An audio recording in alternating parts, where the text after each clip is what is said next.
we would find mine tunnels as we would grade the site. One particular day, trackhoe operator was scraping and grading the slope and tore into another tunnel. And he noticed some debris. And as he raked through it, he thought, I'm going to go take a look at that. So he pushes forward and rolls up on top of the debris. He's looking out of the cab, and what he sees kind of concerns him. So he jumps out of the cab and literally goes and stands right over the top of a bunch of old sticks of dynamite. I mean, we don't know what we have. We just know these are probably 100-year-old sticks of dynamite. And for about 4 weeks, they dug through that. And they found hundreds of sticks. Welcome to Conversations Around the Corner, where we talk to construction executives about who they are and how they got there, inspiring the next generation of construction leaders. My name is Eric. And I'm Matt. Our guest today is Dave Layton, the president and CEO of Layton Construction Company, a business started by his father in 1953 and which he took over in 2004. Layton ranks at number 44 on ENR's top 400 contractors list. Dave graduated from Brigham Young University and has attended the OPM Program at Harvard Business School. In our conversation today, we talk about building for the Winter Olympics, creating trust with clients, wakeboarding on Lake Powell, and the uses of drone technology for construction. We hope you enjoy the conversation. So Matt said you're a big wakeboarder. Is that right? We've kind of had to dial that back a little bit. Now it's more wake surfing. Yeah. It's a good way to spend time with family, that's for sure. You have like all the downtime in between. And it was what we did. And, you put the family in the boat. Even if you aren't getting along, there's nowhere to go. So, I mean, you go to the front of the boat, but it was really good for us. And, we took a lot of friends with us and other family and really good memories. And I'm sure you guys are doing the same thing. It's a good sport. Yeah, we just got over the hump this summer where all the kids just want to be on the boat and take their turn and wakeboard. In the past, the younger ones weren't quite old enough, so we were still kind of pushing them a little bit to get in the water. But now we kind of hit that point where everybody enjoys it. We go on the boat for a couple hours and people just rotate and take turns. So it makes it a lot more enjoyable than having to constantly be teaching somebody. Yeah. The debate we ended up in is who would get the good, clean water. Yeah. Yep. And my wife would say the guys always got the good water and the girls were left with the boat shop. So, always family tension to some level, It's hard to spread it out evenly, You want to take advantage of that clean water. Well, yeah. And me driving the boat all day long, it's like, hey, finally I get out. I got good water. There was a lot of one more. Yep. So I kind of got a bad reputation with my kids. Like, Dad's the one more guy. The one more. That's great. Well, and that's one of the nice things about wake surfing is the water's not as critical, to have perfectly smooth water out there because you're so close to the boat. Agreed. Yeah, you could go pretty much any time of day, unless it's super windy, and then doesn't affect the wake surfing. It's just everybody in the boat's getting drenched with the splash. Right. Yeah. So, yeah. Well, cool. Part of the company started with your father. Can you tell us a little bit how your father started Layton? Yeah, my father was captain in the military during World War II, was injured and came home and was given a medical disability. And his doctor told him, you need to take it easy, live an easy life, and you may survive for a few years. And that just wasn't the way Dad was. He took a desk job with the Bureau of Reclamation. He had a civil engineering background, and the desk job was just eating him up. And he came home one day, told Mom he was going to quit and start a construction business. And she gasped a little bit because young family, no money, his, medical history and whatnot. But my dad was a worker and he was a tough guy. From there, just took off. He met some men that were building, back in the days, finance offices, and built 17 of these projects in the Intermountain region for them. And that's really what got him going. They were highly profitable, thank goodness, capitalized the business. Mm-hmm. And then it took off from there. Do you think he was just wired to work for himself, or was he wanting to accomplish something more tangible? He was born in 17, so he was a teenager through the Depression, and he had just a huge work ethic. He was the youngest child of 10. So in those days, everybody was working to support the family. He also was a fairly good athlete, played college basketball for a couple of years. And, I think through life, just developed leadership skills. Certainly worked for him in the military. As a captain of his men, he had huge respect from these men, many of whom I met through reunions over the years. They just loved my dad. And so he had that work ethic and the ability to lead. And, that's a pretty good combination in construction. So I think he picked a great career. How did you get started at Layton then? I'm the youngest of 10. Wow. So mom and dad had a big family. From my earliest memory, it was always stated that the boys would take over the construction business. And so dad started in 53. I was born in 61.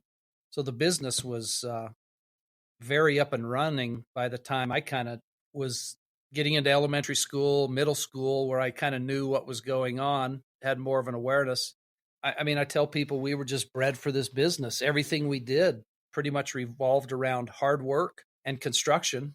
I had 7 sisters, which we can maybe talk more about the split in the family, 3 boys, 7 sisters. Yeah.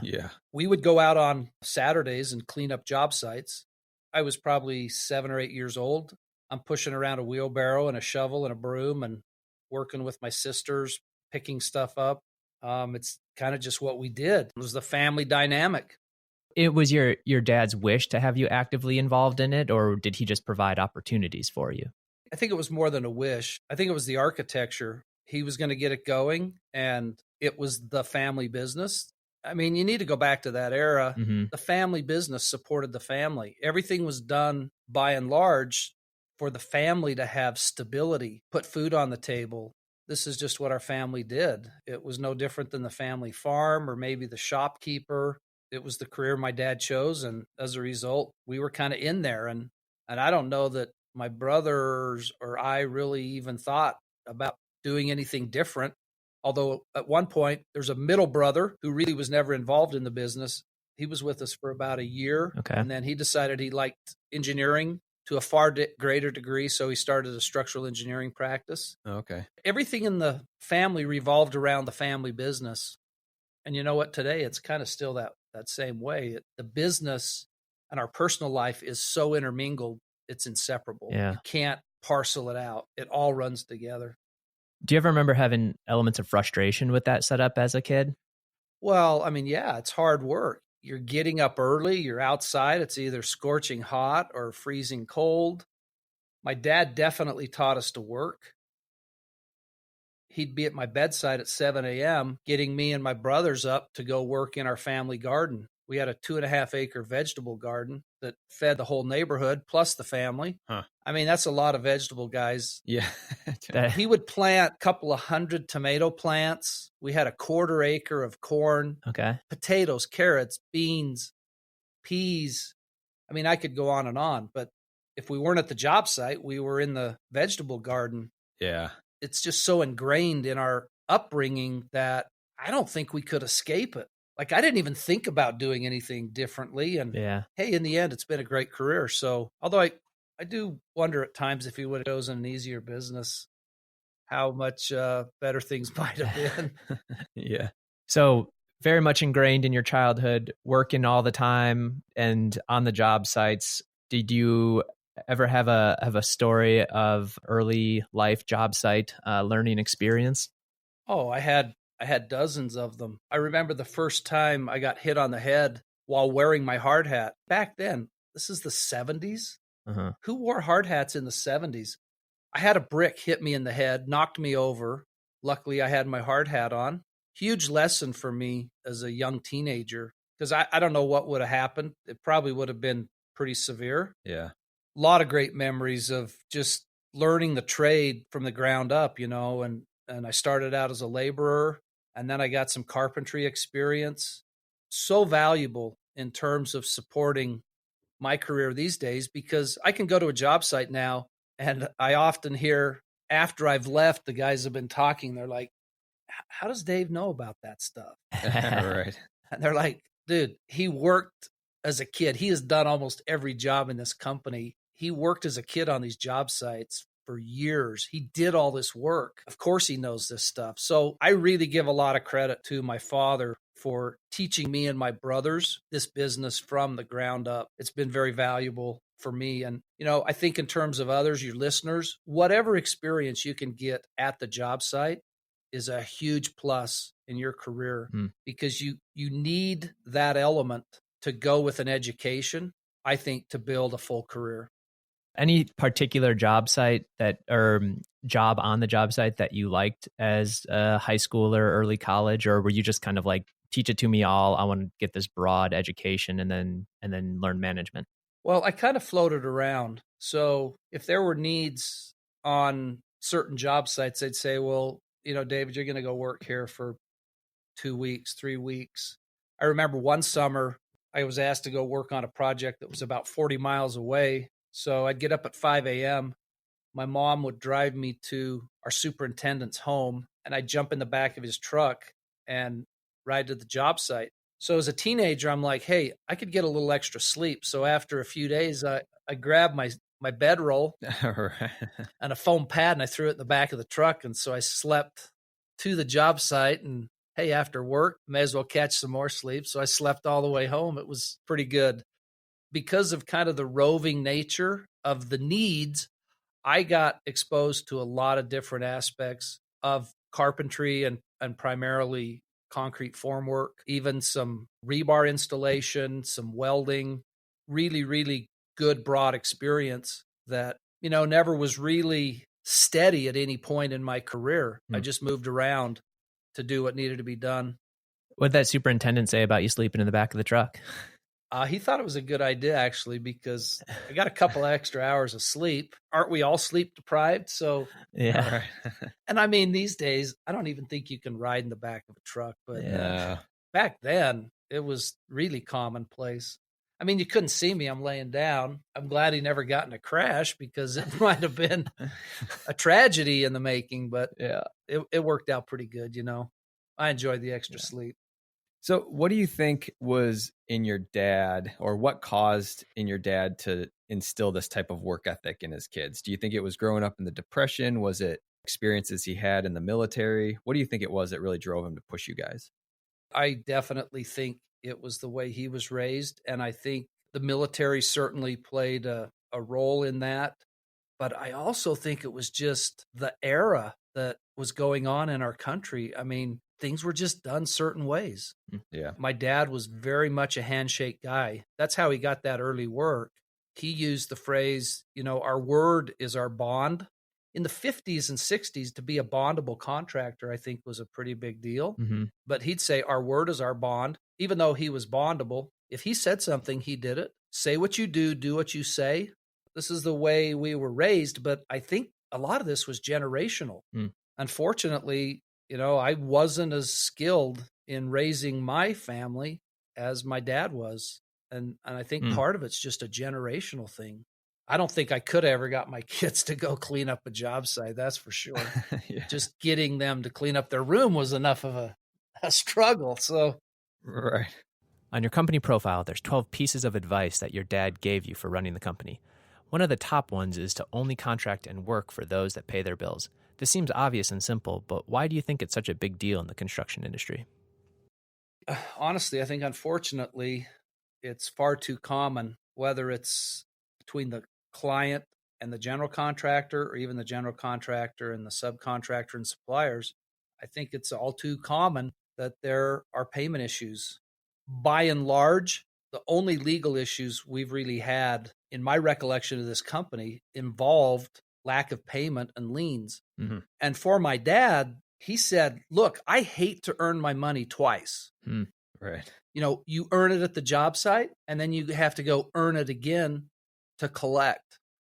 So his advice is you need to work for those who will pay you, and that means they have a capacity to pay, but it also means they have values and character where they will pay you.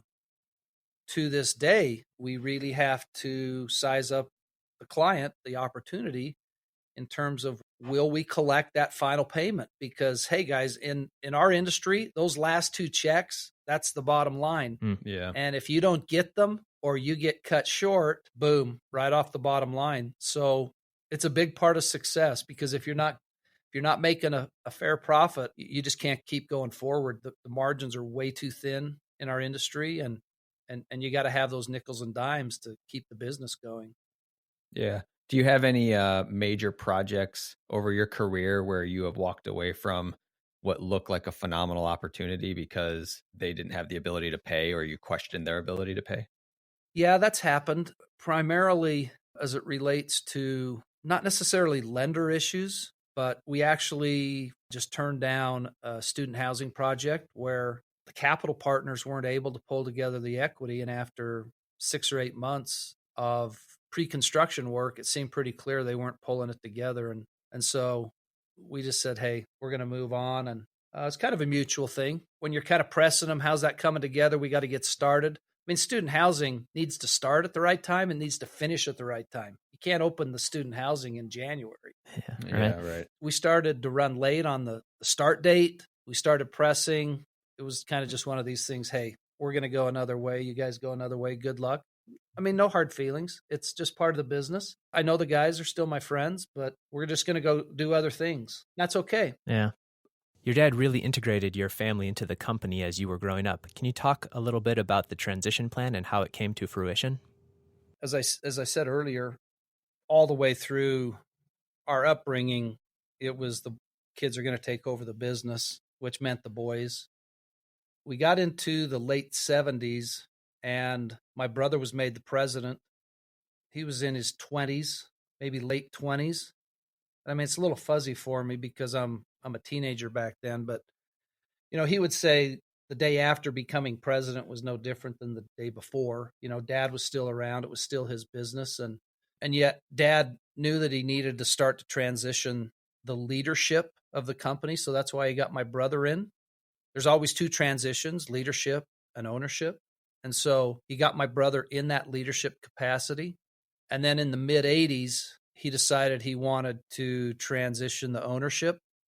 Another aspect that's kind of interesting is that I think generationally, that era didn't like to pay taxes. Like, you have to pay taxes, and maybe today we still don't like to pay taxes.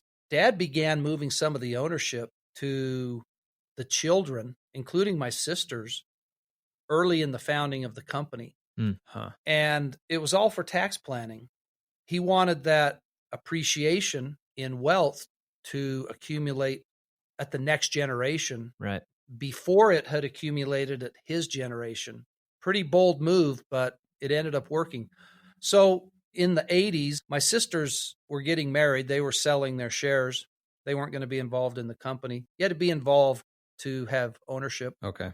So my brothers and I had a pretty good number of shares, and it was in the mid 80s where he said he just wanted to finish it off. So we put together a transition that took 5 years and basically liquidated his position. He took out the working capital, and we had to replace that over a 5-year period, which meant we had to grow. No way to replace working capital staying the same size, delivering the same kind of profitability. So that was kind of an unspoken growth mandate, but we knocked it out. Mm-hmm. I was a college kid at the time, and when I heard the millions of dollars we were going to have to pay him, I'm like, yeah, I mean, you're right. There's no way. There's no way this is going to happen. Thankful to my brother and his leadership to make that happen, because I was pretty much still in school. How much older is your brother than you? Almost 17 years. Oh, wow. Okay. So he's number 3 in the family. I'm number 10. And so it's almost generational. It kind of feels like a 3rd generation business, although technically it's still 2nd generation. Yeah. Do you remember watching your brother go through some of that stuff as he was early in his career, and just seeing the stress or the management challenges that came along with the job, and wondering if you were wanting to do that or not? It was stressful. We had family dinner. Again, this is old school family dynamics, old school business. We sat down 6:30 every night, had family dinner, and Dad would talk about the challenges and issues at the job site. But I can honestly say I never really thought I would do anything different, even though I knew this was hard.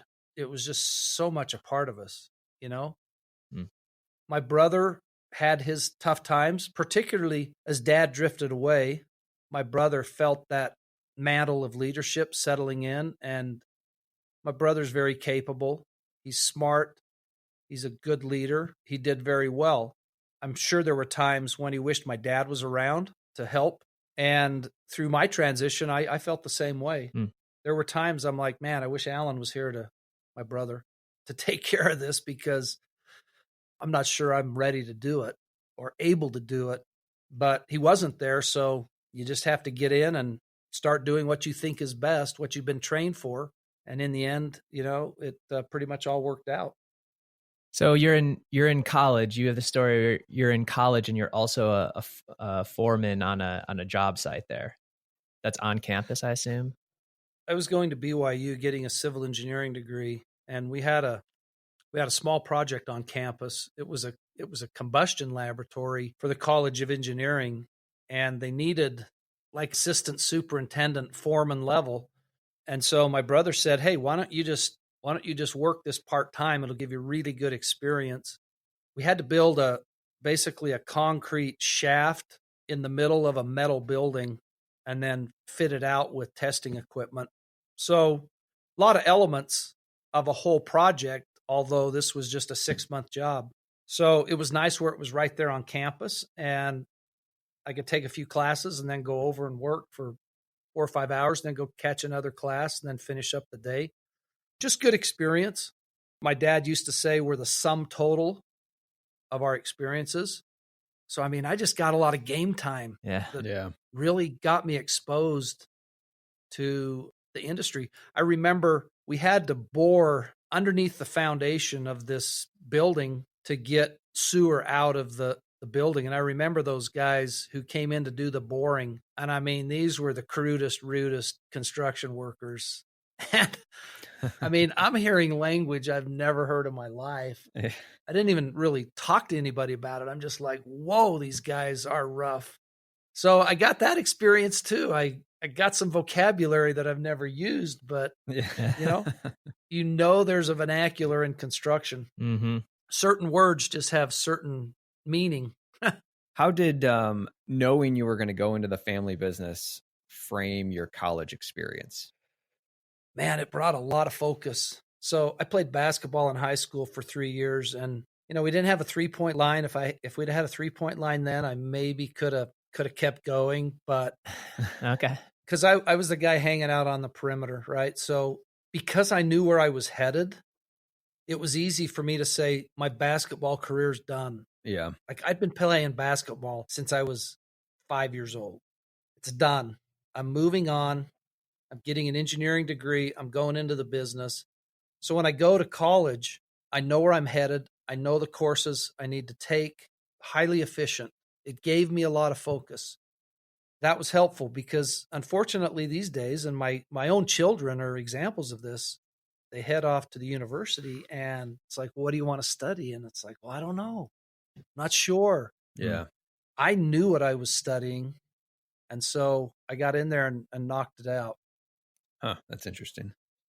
Anything that was particularly helpful in college that you didn't, you were surprised by, or did you had learned so much, in your own experience that college seemed to be like repeat? No, my engineering degree was really different than my job site experience. A little bit of overlap with surveying, as I'm in structural design and they're talking about, reinforcing and stirrups and shear heads and all. I mean, I knew this stuff because I'd been on the job site, where the kids that didn't have any construction experience are like, well, what's a stirrup? Yeah.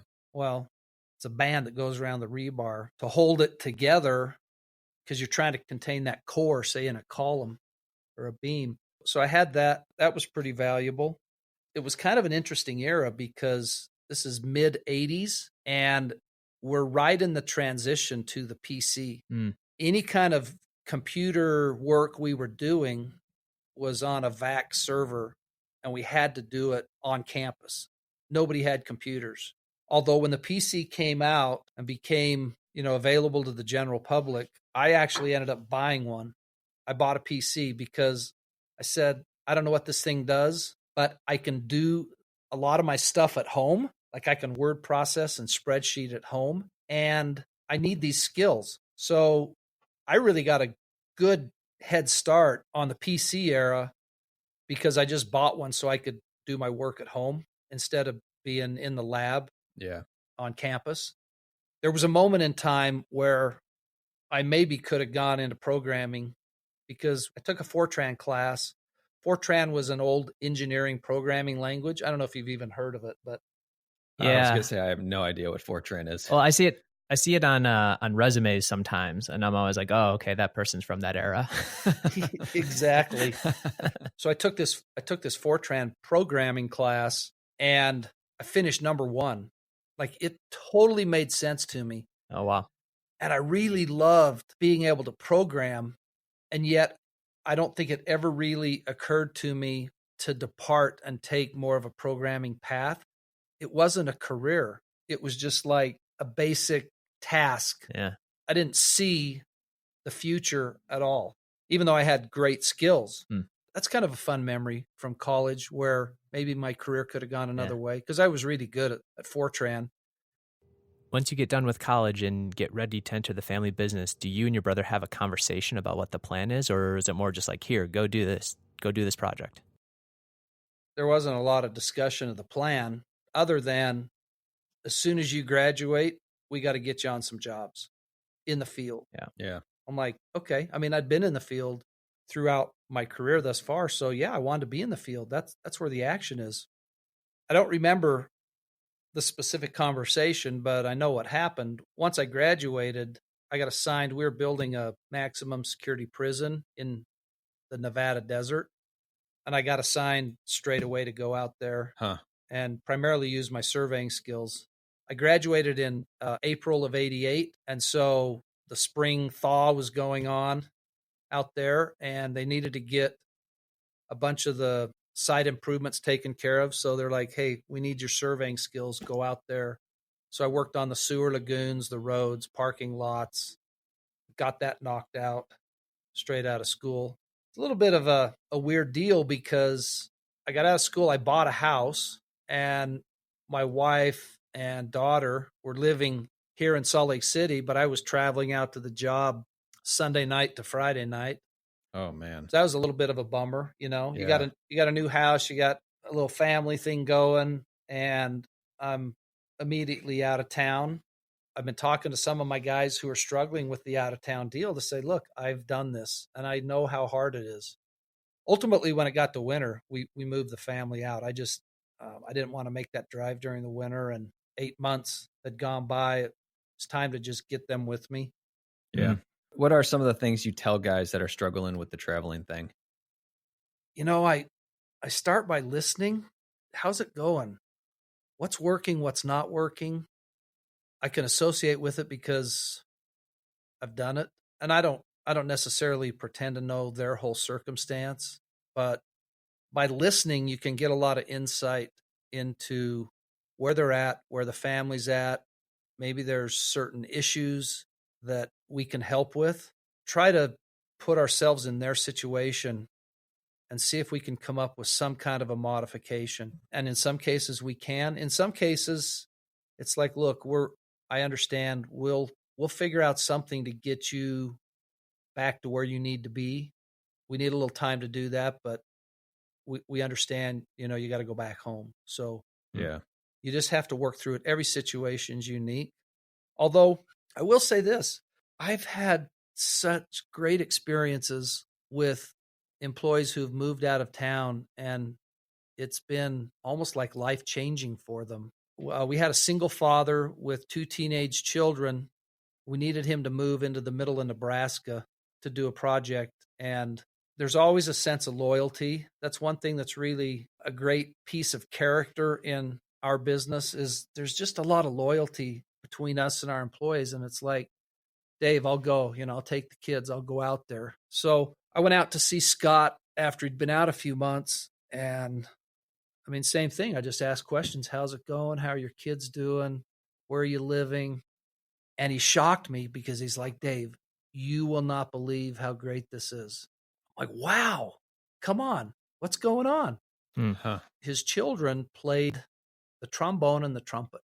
And the town that they had moved into had one of the foremost marching bands in the country.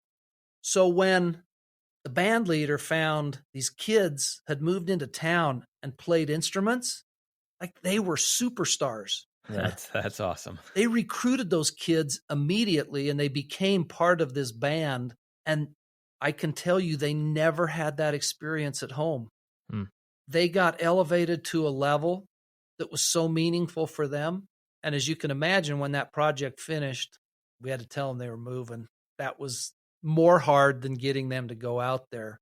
Yeah. I think they're out there for 2 school years. So we let him finish out. I think it was like 4 or 5 months. We had to kind of just keep him in place so they could finish.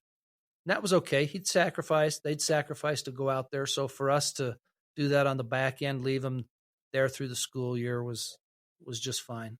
But I mean, moving can be tough, but it can also be a great experience. I've got another story. We moved a family to California, and the son was a middle linebacker on his high school football team. He's going into his senior season. He had 2 brothers who had played collegiately, and he's like, "Oh man, Dad, I don't know that I want to do this. Like, this is my senior year. This is where it all comes together." And our construction manager said, "Well, let's do this. Let's go down." We're building a project in San Clemente in California. He said, "Let's go down. Let's check it out. Let's just go see what it's all about. And if it doesn't work, got it. You can live with one of your buddies and we'll just make it work that way." So they go down, they find the coach, they talk to the head coach, and he's like, "I need a middle linebacker." Now, he doesn't even know the skills this kid has, but he's like, "I need a middle linebacker." San Clemente High School, very good high school program. A lot of major colleges recruit from there. So as it ends up, the kid fits in perfectly and gets recruited by Boise State. Oh, wow. And if he would have stayed at home, he wouldn't have gotten that offer from Boise State because they don't recruit at the high school where he was going to go. So, it can be good. There's times it doesn't work. But I think between us and the employees, we really try to find a way to make this work and be successful. Yeah. So you moved your family out to Nevada for how long during that project? I was out there about 1.5 years. So the family would have been with me about half that time. The only place we could find in the winter when we decided was this teeny apartment above the auto parts store. And the guy smoked cigars all day long. Oh, yeah. And all that smoke went up into our little apartment. And I mean, my wife tried everything to keep that smoke out, but we just had to put up with it because there was nowhere else to go. So we laugh about that now and again. The cigar smoke, oh my gosh, it was... You have to throw some clothes and furniture out. It was warm and dry, which is what we needed. Mm-hmm. Do you have any other memories from that first job site or that first 2 years out of school? Yeah, lots of memories because I went out as a surveyor, doing work. And then as that wrapped up, they wanted to keep me on. And so we were starting to get the housing units going. They were masonry and concrete. And we were putting the roofs on through the summer. So the team asked me to stay out there and take over a couple of these housing units. And that was great experience because it gave me a role as a superintendent of my own couple of projects. And I'd never had that experience before. So now I'm having to lead the workforce, organize the work, plan it, communicate it, follow up, quality control, the whole thing.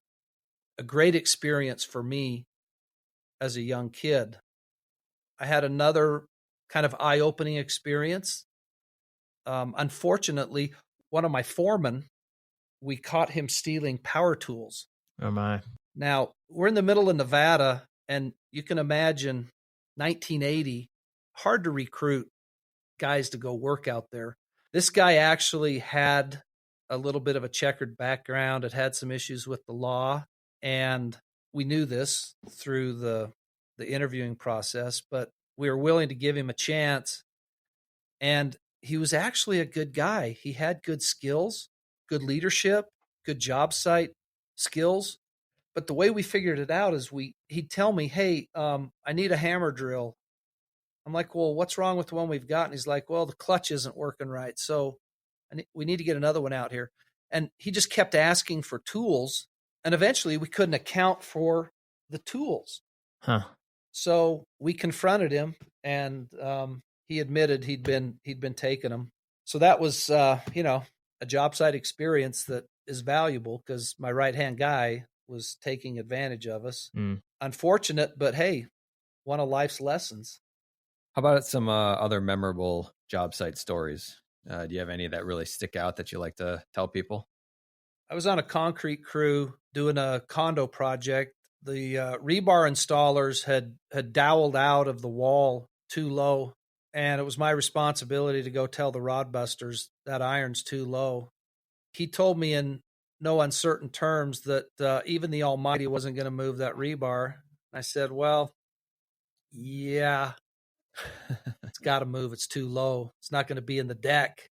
It's like, it's not moving. It's where it needs to be. So we had a stand down, but fortunately I was right. And they had to go back in over the weekend, raise it all up.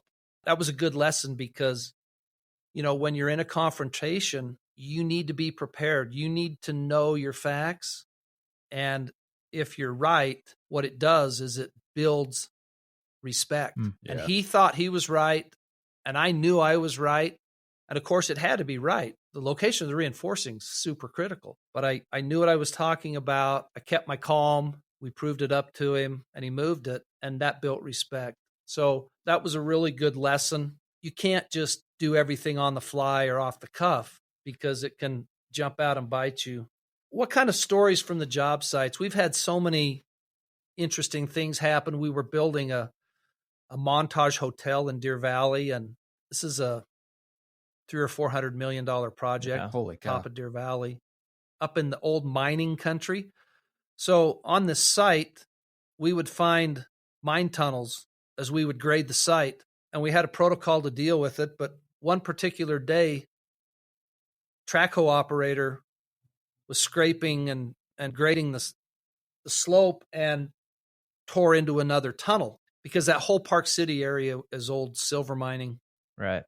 And he noticed some debris, and as he raked through it, he thought, I'm going to go take a look at that. So he pushes forward and rolls up on top of the debris. He's looking out of the cab, and what he sees kind of concerns him. So he jumps out of the cab and literally goes and stands right over the top of a bunch of old sticks of dynamite. Oh, my goodness. And the guy was visibly shaking. I wasn't up there at the job site, but we shut the machine off. We started taking pictures and trying to find munitions experts. And we tried several experts around the country, showing them the photos, and they're like, no, we're not interested in that. Really? I mean, we don't know what we have. We just know these are probably 100-year-old sticks of dynamite. There's a guy in town that's kind of a jack of all trades. His name's Lou Lucido. And if you got something tough to do, he's the type that can do it. So underpinning, dewatering, shoring, load transfer, just crazy stuff. Huh. We're like, okay, call Lou, see if he's got any munitions expertise. He's like, yeah, for sure. Yeah. I'm really deep into munitions, blasting all kinds of stuff. I'll come take a look at it. He himself was. Yeah. I mean, this guy, he's an amazing guy. He can do it all. He really can. So he comes up to the job site. He looks at it for 5 minutes and he says, I'll take that out for $1 million. Whoa. Oh, my goodness. And our guys are like, whoa, Lou, come on. He's like, no, that's what it's going to be. Let me know if you want to go forward. So we go to our client, and client's like, what do we got? And we said, we have nothing from anybody around the country. We have one proposal from a local guy. He'll do it for $1 million. The client's like, how much is in there? We're like, we don't know. And to their credit, the client says, okay, let's go, because the project was completely shut down. Yeah, you really didn't have an option. He came in. They used those little plastic shovels like you'd buy at Rite Aid or Walgreens. Yeah. And dug the soil out and then they would pick up the individual stick of dynamite and set it over in a vat of diesel fuel, which renders it inert. Huh. And for about 4 weeks, they dug through that. And they found hundreds of sticks. And my recollection, somebody said what they found there was way more than the Oklahoma City bomb Timothy McVeigh set off. Oh, wow. So, I mean, if that thing Yikes. would have gone off, it would have been a huge, huge tragedy. So I did call my mom and I said, Mom, thanks for your prayers, because they were answered. Yeah. Yep, for sure. We were blessed. How many guys did Lou have working with him to get that dynamite out of there? There was just a handful of guys. I mean, it was like an archaeological dig, really. Just a few guys there. How are you sure that it was totally clean? Well, we just had to keep digging until we found the extent of it. They found one stick that had a blasting cap in it. Wow. And the conclusion was the miner was done. Oh, man. So he set his cache of dynamite in there and tried to detonate it to walk away from the mine, and it didn't go off. So he just walked away anyway. He wasn't going to go back in there and check it. Yeah, jeez. Yeah. Yeah. And I mean, 100 years later, soil collapse, vegetation, all of that just covered it up. Do other building projects in that same area have similar concerns? Was this like a commonly known thing that you could find it up there? Or? Yeah, the tunnels are all through that Park City area. The dynamite, that's a once in a lifetime, thank goodness. Right. It's pretty common in Park City that you run into these tunnels. Yeah. That's crazy. What's the largest project that you have completed in your career that stands out to you? We just finished the tallest building in the history of the company in Honolulu, 41-story condo tower for Howard Hughes. So large can be defined a lot of ways. We've been doing some distribution work for Amazon. Those are large buildings, 2.5 million square feet, 12 months. We love a project like that. Yeah. A lot of work to do in a short time to do it. We've always had a track record for being able to take a tough project and knock it out in a short period of time. The Olympic Stadium, this is the football stadium at the University of Utah, was that same opportunity.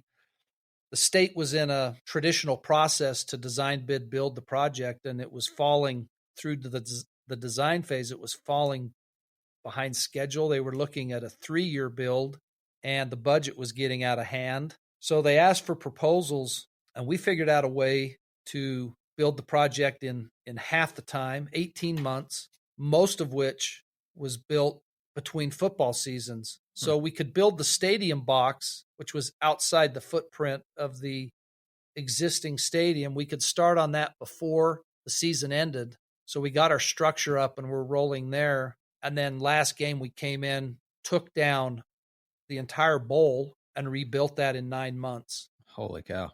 That was a great opportunity. And my recollection is somebody on the selection committee told me we were the only guys that said we could do it. And you know what's cool is we did it. We did it. Mm. Yeah. That Olympic building that year is kind of famously over budget. Is that right? Which one? 2002 Winter Olympics? No, the Olympic Games as a whole came in under budget. It came in under. Oh, yeah. The state ended up with a legacy fund of about, I think, short of $100 million. Yeah, maybe I'm recalling it poorly. Was it the controversy? Yeah, what was the controversy? In Salt Lake City was the process to get the games awarded to the city was, the process was what the process was and had been for decades. Uh-huh. It just became known that the process was make friends with the IOC delegates and they will choose your city. So Right. it's like, okay, if that's what we do, then we're going to make friends. And we were pretty good at making friends. And then it all kind of came out. We're not going to do it that way anymore. So, Salt Lake City was kind of the end of that era. Yeah. It didn't start here by any means, but it ended here. And so we kind of got tagged with that. No. And to this day, I think many in the Olympic movement would say we put on the best set of Winter Games imaginable.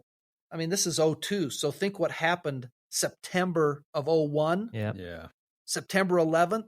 And 4 months later, we have the world at our doorstep for the Olympics. And there had been tragedies. There was a huge tragedy in Munich. We did a great job in Salt Lake City. The volunteerism is huge. The venues are close. We look forward to having those games back here. That'd be another great opportunity. Eric here. We hope you're enjoying our podcast. If you like this episode, be sure to subscribe, share it with someone you know, or leave us a review. If you know a CEO that would like to be on our show, send me an email at eric@conversationsaroundthecorner.com.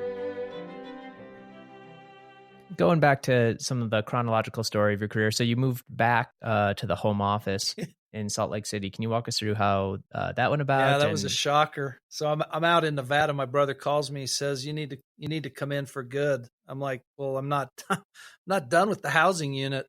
He's like, "Well, we need you back here. You're gonna take over estimating." I'm like, "Estimating?" He's like, "Yeah, I'm tired of doing it." I mean, we had some staff, but he pretty much, I mean, you'd call him the chief estimator, even though he's the president and CEO. He was running real close to the estimating process. It's how we won our work in those days. He's like, I got to get you into this. I'm like, okay, great. I'll move out of this junky place I'm living in, get rid of the cigar smoke, and go to the office. That sounds pretty good. I bolted and got into estimating.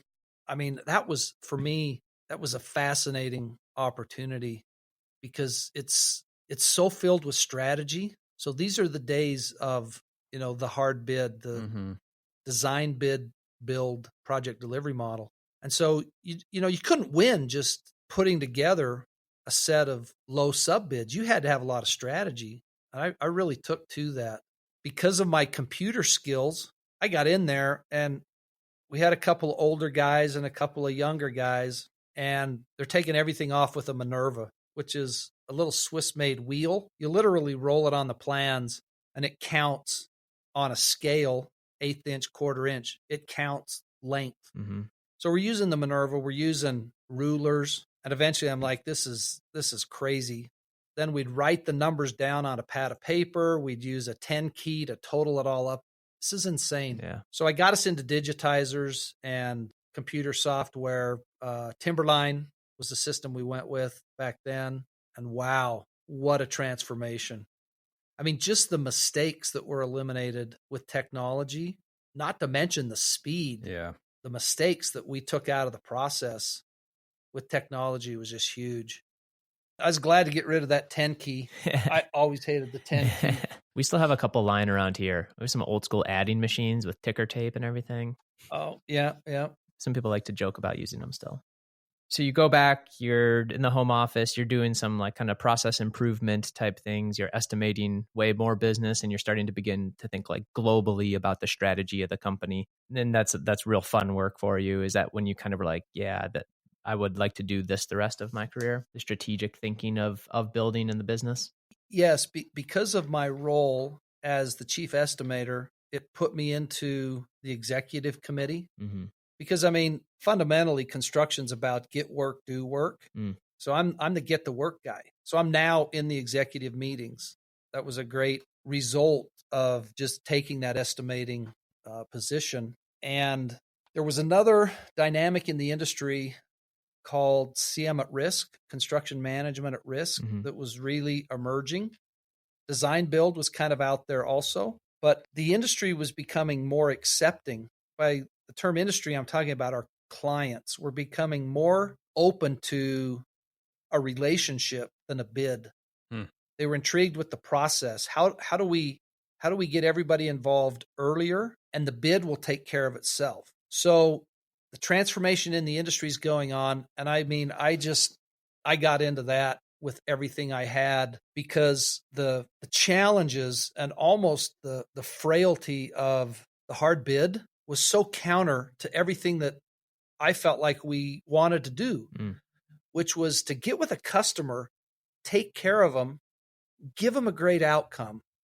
And that's what we now call predictable outcomes.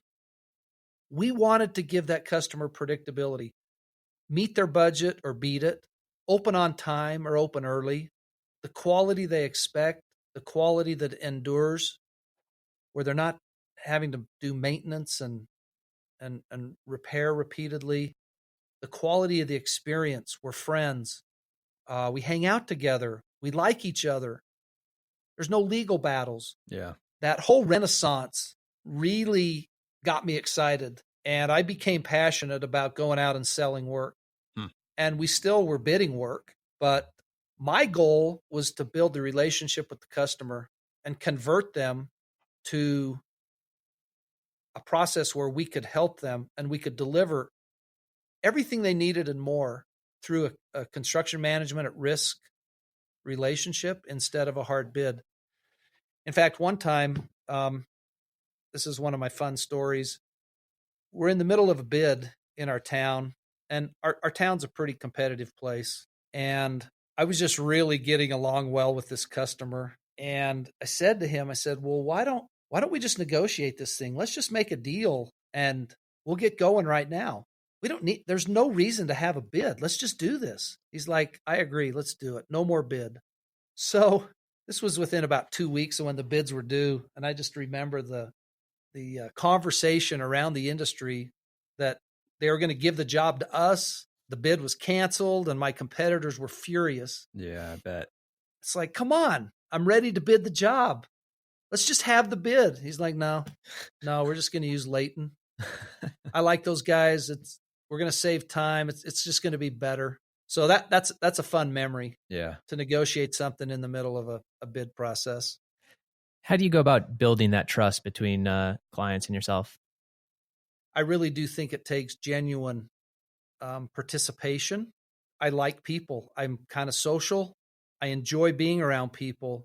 And I think that in the end, in conjunction with a technical skill set and a reputation, are the valuable elements. So you have to have a reputation where people know that you deliver, you're trustworthy. There's no funny business. Technically, you've got to understand what's needed and how to deliver it.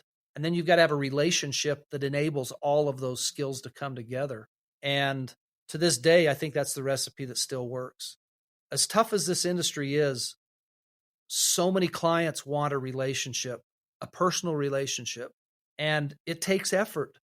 And I'm not talking about like, hey, let's go play golf or let's go to lunch. I'm talking about a relationship where you know them personally, you know their spouse, you know their children, you know what their life story is. You become friends. It's that kind of a relationship. That's an element that has really enabled a lot of repeat business in our company. We build that relationship and we deliver at a high level. And our clients like, well, yeah, we're going to do the next one, the next one, the next one with you guys. We're going to take those lessons learned. We're going to get better. We're going to do it cheaper. We're going to do it faster. We're going to get better. And we're working together. There's no animosity. There's no emotion. Huge learning experience for me back then. You seem to have these two different concepts, like technical skills and then like relational leadership skills. And oftentimes, people are strong in one and weak in the other. Do you think you were stronger in one and had to develop the other? How did you go about growing both sides? First of all, I thank my dad for my technical skills because I got exposed to so much. I mean, we went through all that. I probably got 15 years off and on of experience of being around a job site. I had all kinds of opportunities. And I mean, you take a college kid that's got that kind of background, it's just like the symphony orchestra that's made up of members that have been playing that instrument since they were teeny. Mm-hmm. It's the 10,000 hour concept. So yeah, I think that's where I got the technical skills. My engineering degree really helped reinforce that because I could understand the science behind what's going on at the job site. I mean, I don't know about leadership. Like, are leaders born or are they made? I mean, the military would tell you leaders are made. There's a lot of books that would tell you leaders are made. I don't know. I think I was just kind of more born. Yeah. I haven't been to a lot of leadership, educational kinds of things. I think it's almost genetic. We're just kind of stand-up people.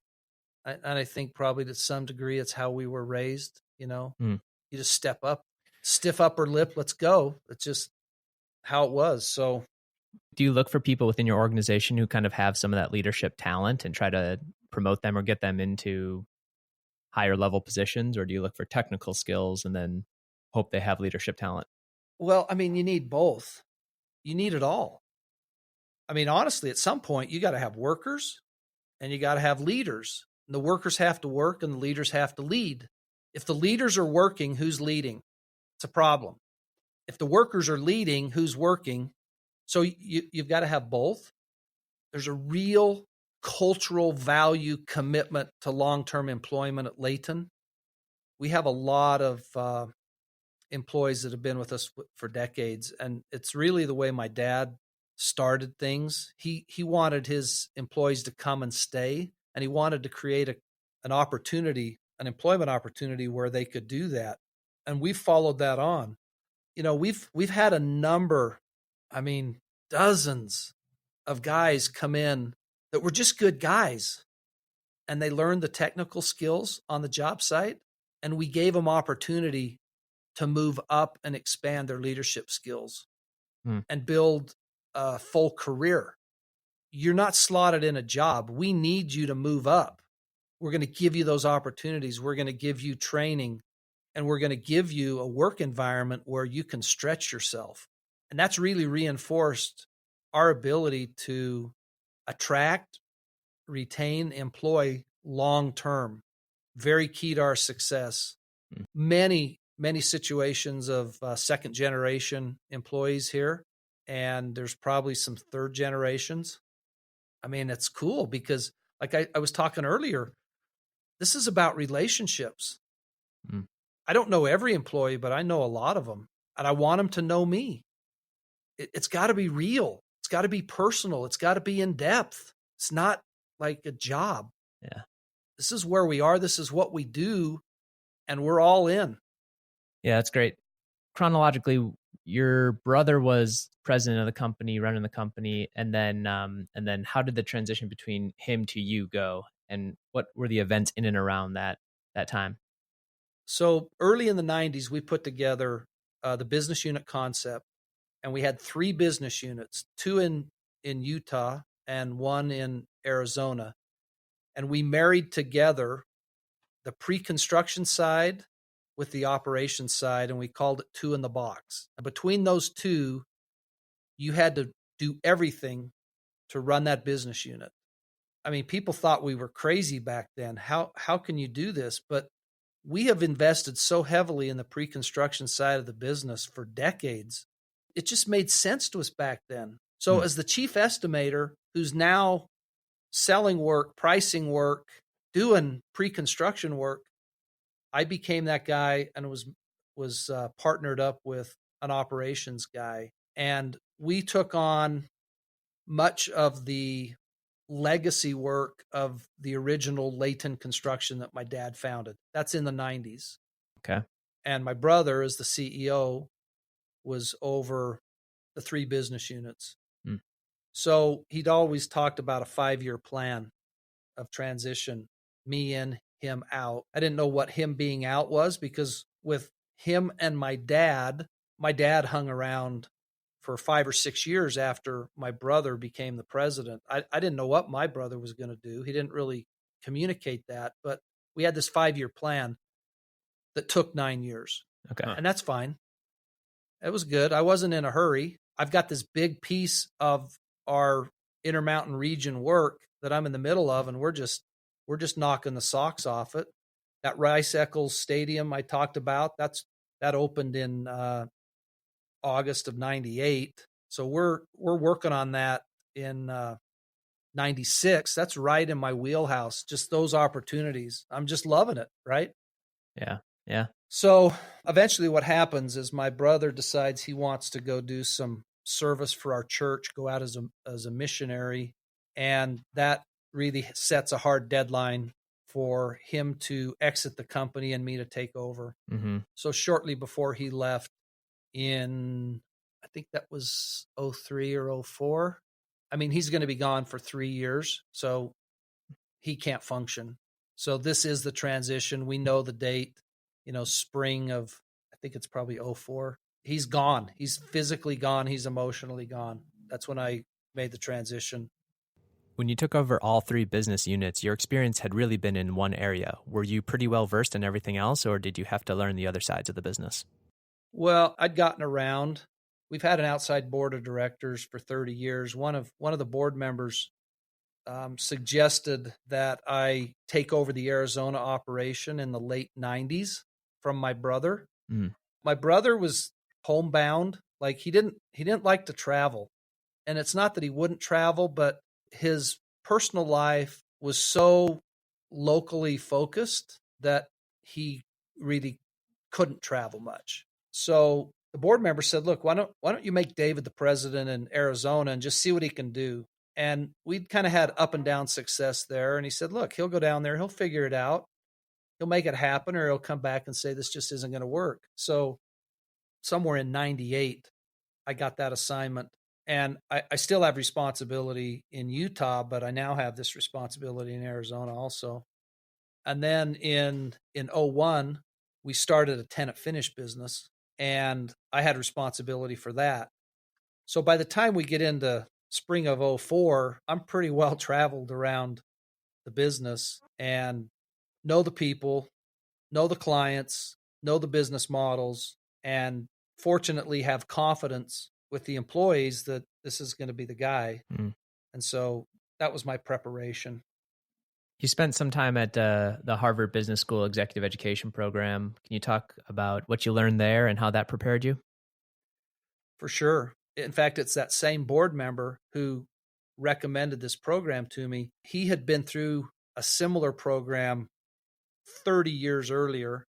His suggestion was, look, most of what you're going to be doing is leadership and business oriented in the future. What about just a little bit more education? Because I had never had any business classes in my whole education career, including my civil engineering degree. There were no business classes. So this was all OJT, on the job training. Like I had to figure it out as I went. I never had any education. So we decided Stanford had a good program. Harvard Business School had a good program. I decided I want to go Harvard Business School. It's called OPM. It's Owners, Presidents, Management. And I decided that was what I wanted to get into. To qualify, you would have had to have been a president or owner for 10 years. Okay. Because the key to this program is very much about the orientation from that president owner perspective into the business, not from an operations guy or a sales guy. So you had to have 10 years. Well, at the time I was the president in Phoenix, but I hadn't been there 10 years.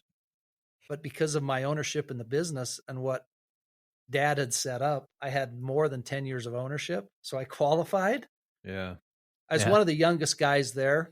Oh man, I was greener than the moss on the rocks. I was so overwhelmed. We basically went back for 3 weeks and did case studies. We did 3 case studies a day. I was way out of my league, but I'm so competitive and hardworking. I just studied like nobody else back there. I mean, literally I'd get a few hours of sleep each night and I'd just pour through those cases. And that for me, I think was really one of my life-changing experiences. It gave me an awareness and in some ways, even a self-confidence to take on things I didn't know anything about.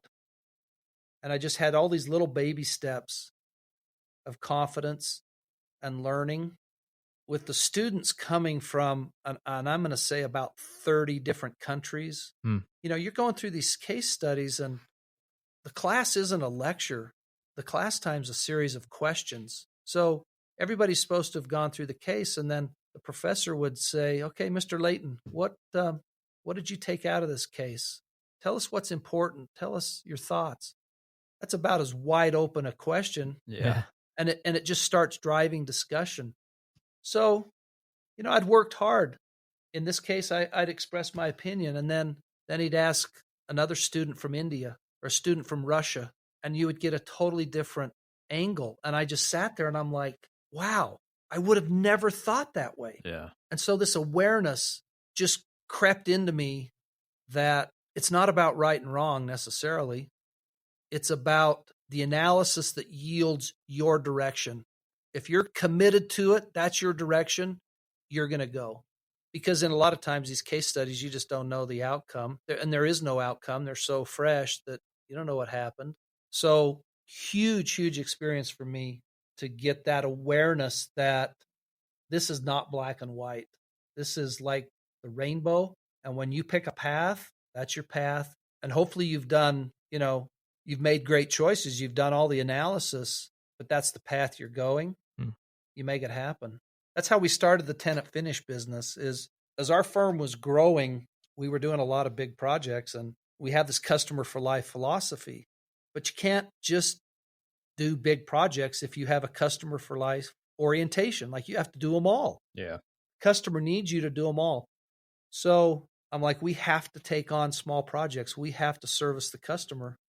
I met a guy named Layton Christensen, who was a professor at the Harvard Business School. He'd written a book called The Innovator's Dilemma, and totally transformed my thinking about the tenant finish world, where we can really excel. We're going to start fresh. We're going to be committed, its own identity, its own people. We are going to become experts. We're not going to cross over resources, because the big projects would always want to steal from this tenant finish world. We're not going to do that. We're going to jump the curve. We're going to go to this business model, and we're committed to it.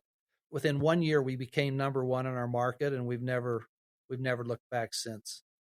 I mean, that business, it's $100 million business. And the beauty of it is it's scaled to that small, tough, short scheduled work. And our guys are so good. Like, they are so good at it. And it's a legitimate part of our business. We can now take care of that customer start to finish. Yeah. Prior to that program, you had always thought that, customer finishes, interiors was just not something you guys were good at. You weren't going to get into it. It was messy. And this just changed your thinking about that. How?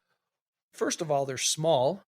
If you put if you put a big time superintendent on a project that's 6 weeks, like, to him, that's mobilization. That's not the project duration. Yeah. They're just not. The long distance athlete, the marathoner, is not a sprinter. You need a sprinter.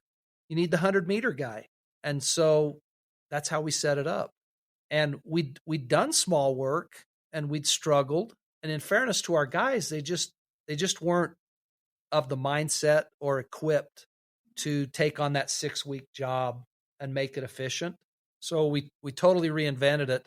And it was all driven by the commitment to the customer, because we just weren't doing very good at that delivery level.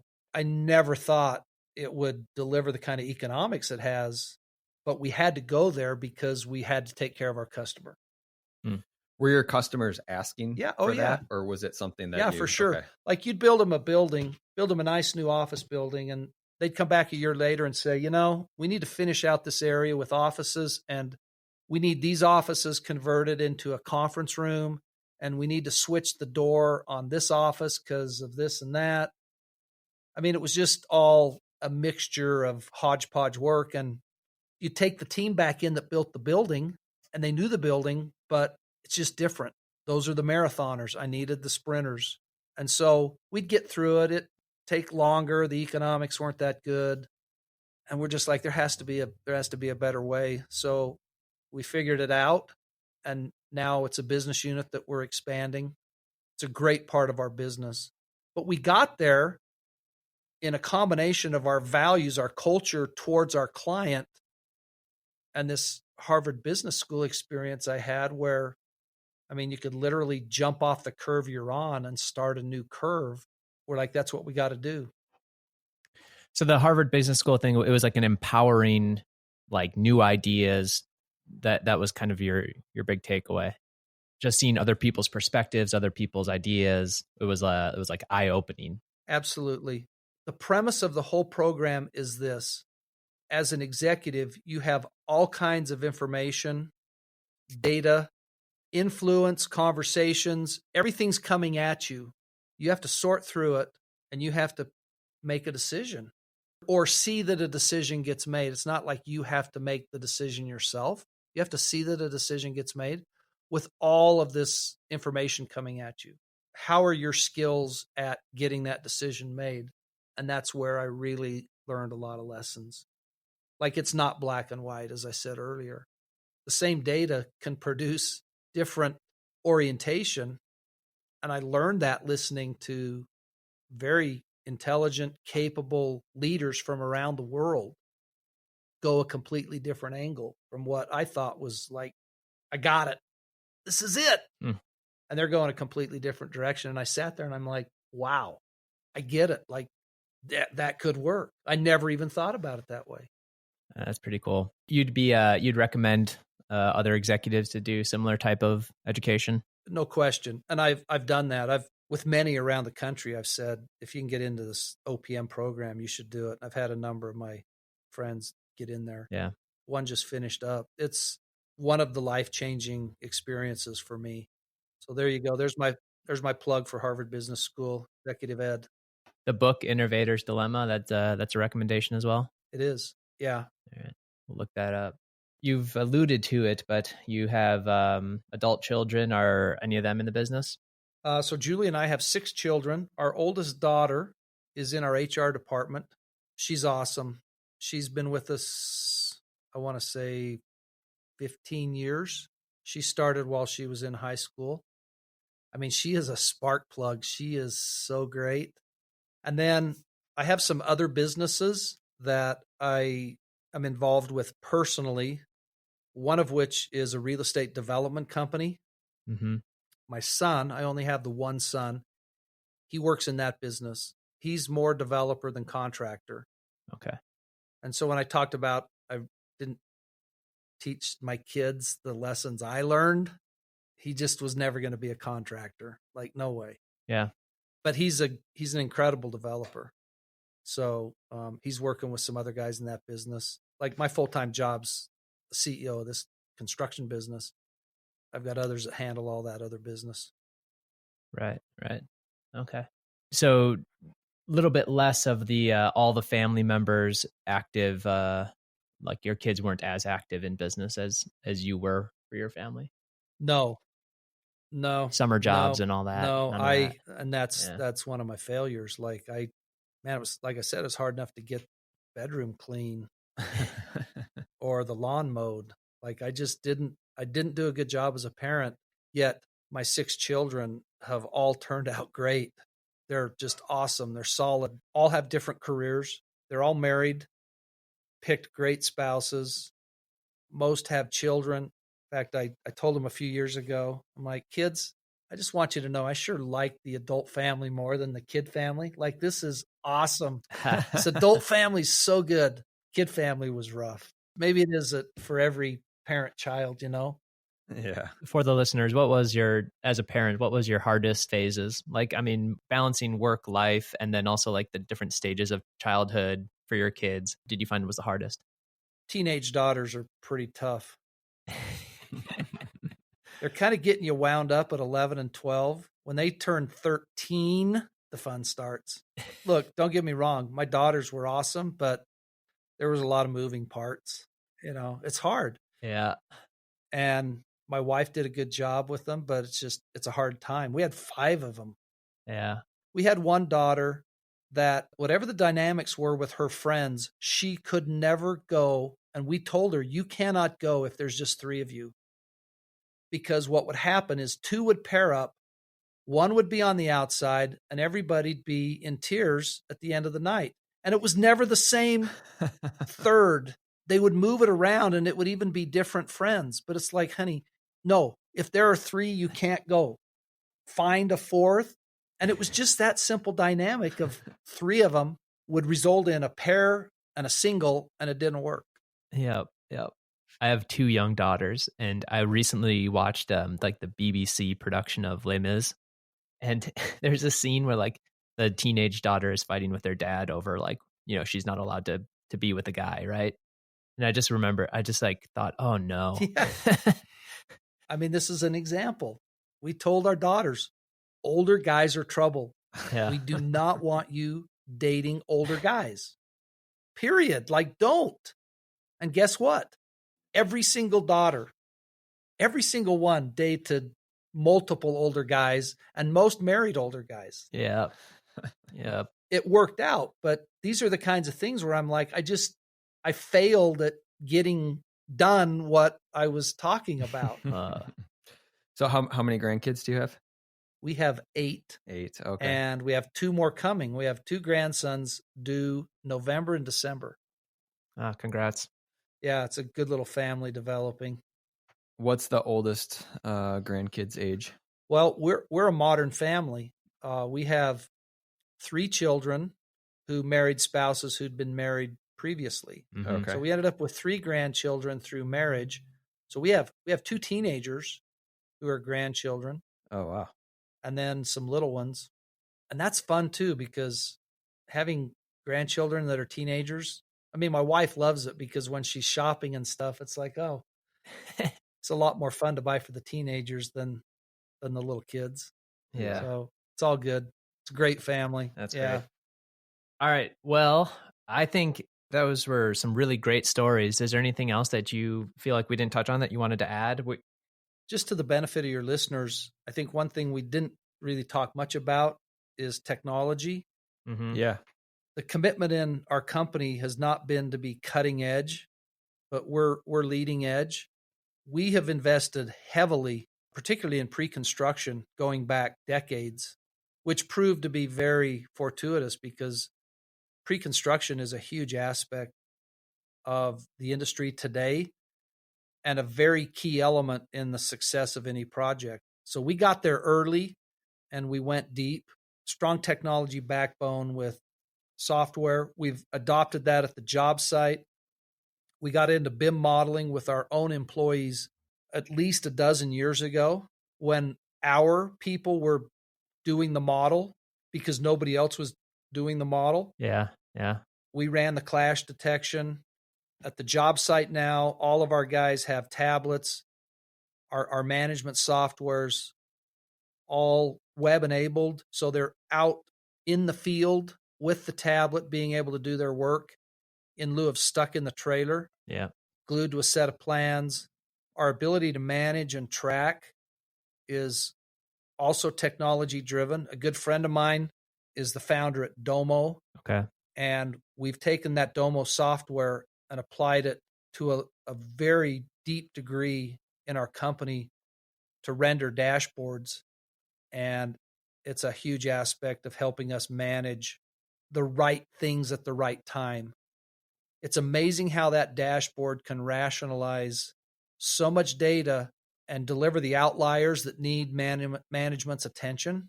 So instead of pouring through reports, the Domo software can help pop that to the surface. And so we're spending time more knowing where we are and where we've got to get to and what the issues are, and less time, what is the problem? We don't have the kind of margins in our business to run a huge R&D, cutting edge, technologically approached business, but we're right behind that with our technology.